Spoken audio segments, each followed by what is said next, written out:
Srpska radikalna stranka smatra da odluka Haškog tribunala da zahteva isporučenje Vjerice Radete, Petra Jojića i Jove Ostojića zbog navodnog nepoštovanja suda predstavlja još jednu u nizu antisrpskih provokacija od strane ove institucije.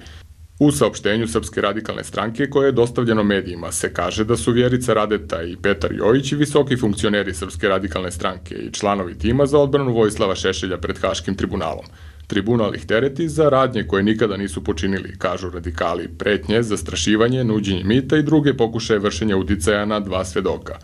Jovo Ostojić nikada nije bio član tima za odbranu Vojislava Šešelja, ali su ga haški istražitelji pritiskali da lažno svedoči protiv predsjednika Srpske radikalne stranke, o čemu je 2006. godine napisao knjigu pod naslovom Haški svedok.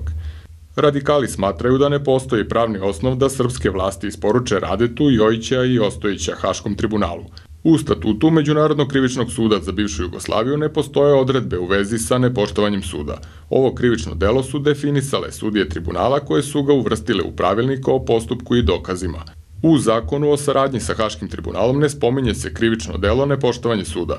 Zakon isključivo predviđa isporučenje onih lica koje Haški tribunal tereti za krivična dela ratnih zločina, genocida i zločina protiv čovečnosti. Francuska je svojevremeno odbila da isporuči Holandiji Florence Artman, bivšeg portparola tužilaštva Haškog tribunala, koju je tribunal osudio zbog nepoštovanja suda i odavanja zaštićenih podataka.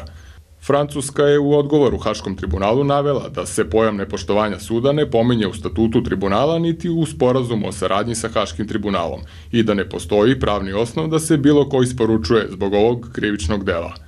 Srpska radikalna stranka upozorava predstavnike režima da ne postoji ni jedan pravni akt koji obavezuje Srbiju da isporučuje svoje državljane zbog navodnog nepoštovanja suda i da samim tim nemaju ingerencije da postupaju po zahtjevima Haškog tribunala.